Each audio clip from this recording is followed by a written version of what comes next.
the fun ones with RJD2. Why? Yes. Wait.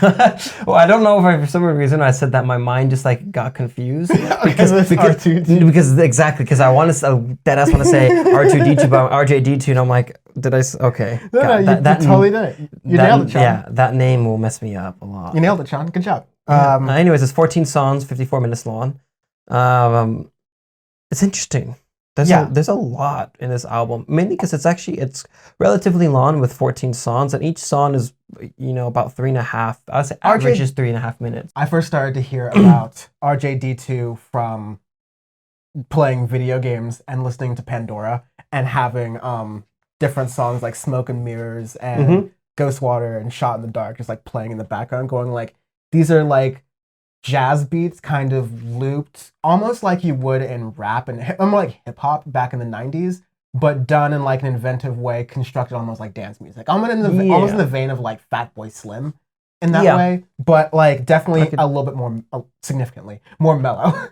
Yeah, no, that's because that was the one thing I was gonna say with the album, because the first 5 songs, Nohama Indianola, holy hell, that's hard to say.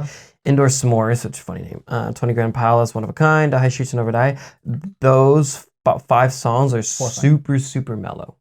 Yeah, like it starts off like that. It has that, as you said, that jazz beat, especially on that's how RJD2 like Indoors. is. Yeah, and Indoor S'mores, that jazz beat with a bit of fun drums, some like 90s hip hop bass in the background, stuff like that's cool. And it's for instrumentals and stuff. It's really nice to have it. I really like Pull Up on Love. Probably my yeah, go ahead. It's definitely my favorite song on the album. Yeah. It took me a while to get into it because of the instrumentation, because I don't know him that well. Like I know it relatively well, but then going into it, I'm like, okay, like I'd have to really be in a mood to just chill, sit back and listen to this. I think I'd appreciate it more. Yeah. Within that, and then you got Pull Up on Love. I'm like, fuck, that's good. With STS and Kari Mateen. Yeah, that's a fantastic song. That's fun. The beat, you can groove to it, you can bob to it, you can yell at people on it. Like it's there's a lot. It's one of those songs that's very versatile, and I love that in it. So I almost stopped you earlier because one of the songs I really liked was 20 Grand Palace. 20 Grand Palace is good too. In addition to being like a really fun song, kind of I think in the middle of all of that, what I like about it is the album is interspersed with little like kind of reflections that I think RJD2 is having about his like music career. His sound has like made it and proliferated in a lot of different ways throughout music here and there, even though he's not the most well-known artist. And he's kind of like talking about that, but he's also talking about like how music just kind of came to him and it was something that he really worked himself towards, and that he was in the right place in the right time and happened to get the success that he had and build it the way he could. Kind of back in 2002 when the internet was like just coming up and he was sending tapes to NPR stations. You know what it reminds me of? It's when how MF Doom, I forget what track it is, where he goes that old jazz standard. And it's like do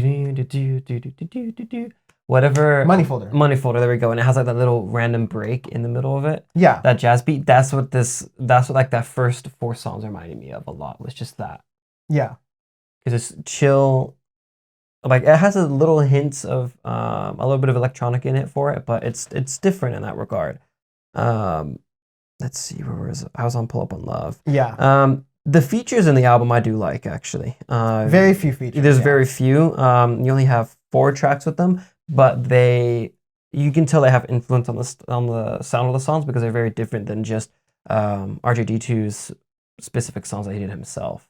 But they doesn't detract from the album, because that's one complaint I usually have a lot of times with a lot of features, is that usually they'll put too much of their voice in it, and it's like it sticks out like a black sheep in a family of music. But all of the features in it actually go along within the kind of the chill mode, even though some of the songs aren't necessarily that, which is quite difficult to do considering the sound, because it's very easy to just throw it on and be like, no, that's just it doesn't work within the flow of the album. Yeah. Because even like Pull Up on Love is so different of a track to the rest of the album, but the theme of it, the production of everything, it still sticks to it, where you can put on shuffle and you can feel the vibe of the album in it, which is I appreciate a lot with that. It's quite difficult to do.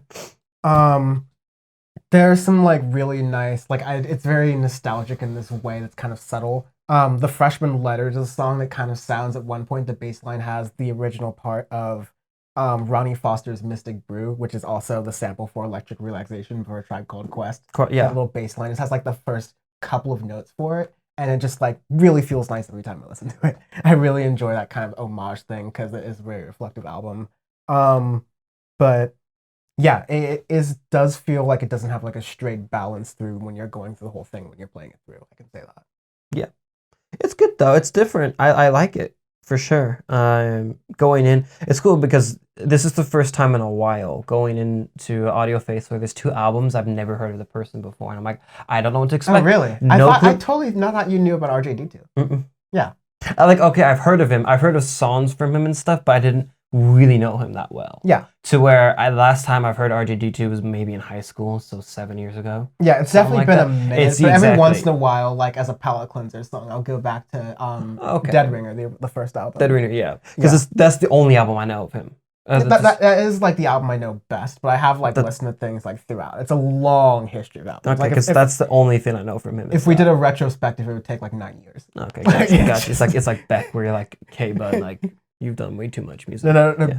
Beck would be like doing a Disclosure one, where it's just like there's 2 albums. It's pretty tight. There's a couple EPs floating around, but it's like really tight. Now this is like Dead Mouse if you included every single mix he's ever done. Shit, that's and every single like side project. All the side projects. Yeah, just like, dude, I don't even like. I haven't heard of this track before. But yeah. Anyways, almost like speaking of Homestar Runner characters, we'll get to that story a little bit later. But I would give this album the Bubs. Bubs? Yeah, okay. A little out of place, but definitely an old head. Bubs, he's the one that like he looks like this, right? Yeah, he has the stand. Damn it. Okay. Fuck, why do we keep doing the same ones? That's hilarious. Because I'm like, well, whatever the one that looks like he's buff as shit and he goes down like that. Yeah. Okay, there you go.